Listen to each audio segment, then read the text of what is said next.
Assalamu alaikum, my dear students. This is going to be the beginning of this semester. I welcome all of my students who have joined MLISC program.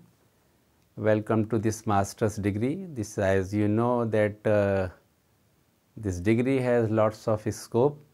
I am not going to deliver any lecture today regarding the scope, because already you can go through the articles which I have got published in Employment News and other newspapers like Times of India, Hindustan Times, where you can go through the scope of these courses. People, I tell you, actually people underestimate this course. No problem. You see, I'm not going to, as I told you just now, I am not going to tell you regarding the scope of MLISC program. However, I welcome you. As I told you yesterday that I am going to give you some presentation via YouTube, and you have already mentioned your preferences, and I'll try to implement those things, and I'll try to adopt those things. First of all, as you have mentioned that sir, if it would be very beneficial if you can give some lectures and you can upload those lectures on YouTube. So this is the first lecture, and the course, as I told you, MLS 7001, knowledge, information and communication. First unit, I have already told you yesterday that I am going to take first unit. If you go through the first topic of that first unit, then it is basically related to information characteristic, value, nature, importance. These types of things are there. So today basically I will let you know something regarding the information right from the primitive civilization, right from the traditional societies, right from the ancient period. It had assumed importance. People, those who were informed, those who were having information, they were having an upper hand in the society. But of late, this particular concept has assumed tremendous significance and importance. I am going to tell you, and I am going to let you know some interesting facts regarding the information. In the last half of the previous century, Daniel Bull, you must have heard the name of Daniel Bull. Neither he was from computer science nor from library science. He was basically from sociology background. So he was a renowned sociologist. So what happened, he presented a paper in some conference, the coming of post-industrial society. The coming of post-industrial society. What happened, you know, here I would also like to tell you something, that society which is nowadays known as information society, it is basically a recent phenomena, recent concept. Earlier, you know, in the beginning, nomadic society, people were living in a nomadic society, then agriculture society, then industrial society, and now information society. Some of the countries of the world to whom you can say that now they have totally transformed into information society. For example, America, more than 90% of the people who they are you see having their occupation related to information. Regarding the different societies, today in my lecture, in my class, when I am going to meet you through Google Meet link, so I am going to tell you a little bit more in detail.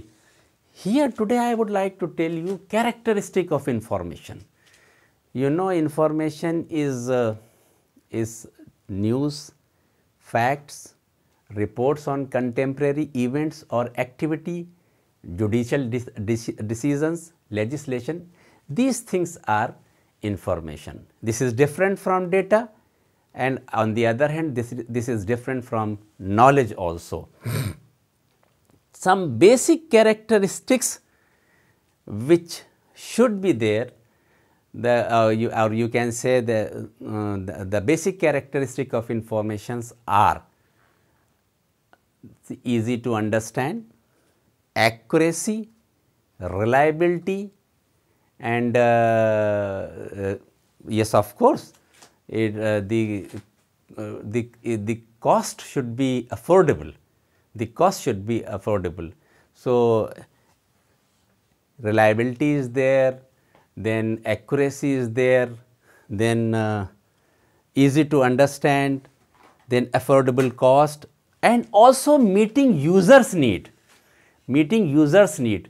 These are basic characteristics of information. So, as far as accuracy is concerned, information should always be accurate. Yes, of course. Information, say for example, you are not sure about something, and you are conveying that information, people will not understand it. People will not take it, you see, seriously, unless the information is accurate.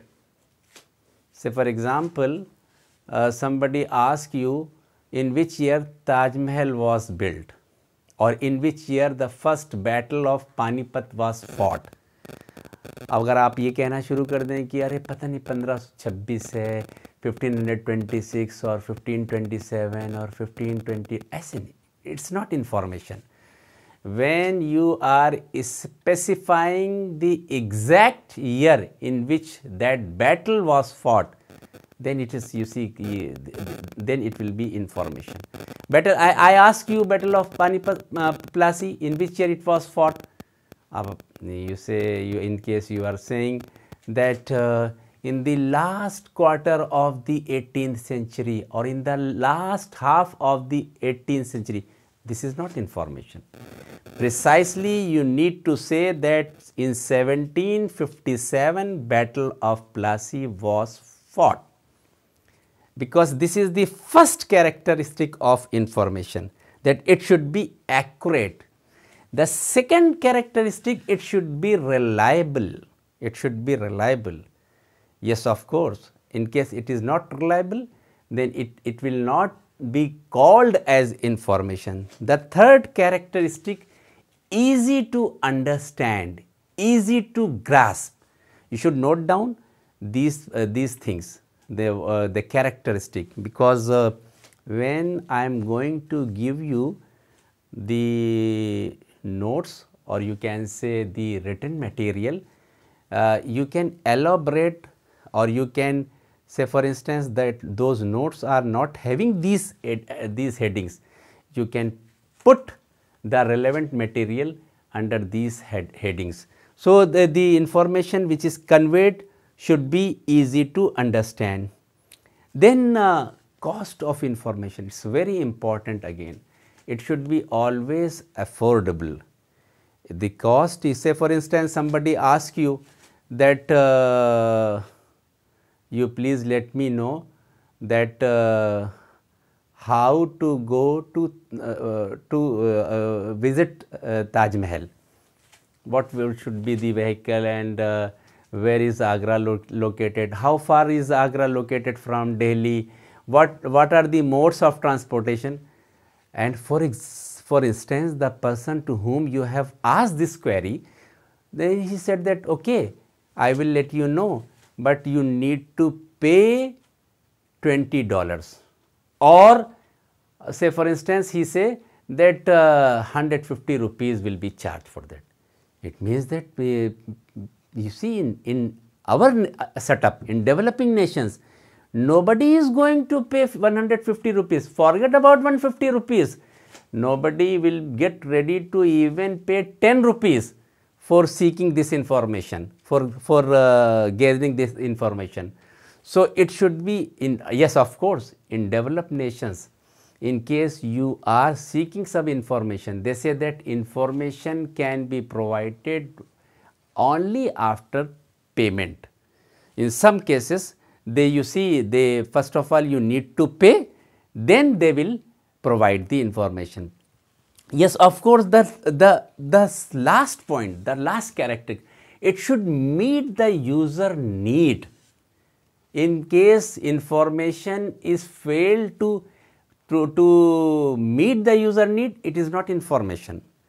Today, you see, tomorrow I am going to elaborate these points along with these different types of society, and whatever we have decided, whatever you have suggested, I will try to upload some material also. Thank you so much. I am going to give lecture, only brief lecture, because you see what is my experience. If the lecture is of 10 minutes, 12 minutes, 15 minutes, then people will listen it with utmost attention, and that is must. This is academic lecture. This is not something else. So, though it could be periodically, it could be frequently, but the length of the lecture, the duration of the lecture should not exceed 15 minutes. Why I am telling you? Because that will attract more attention. See you tomorrow, inshallah. Khuda Hafiz.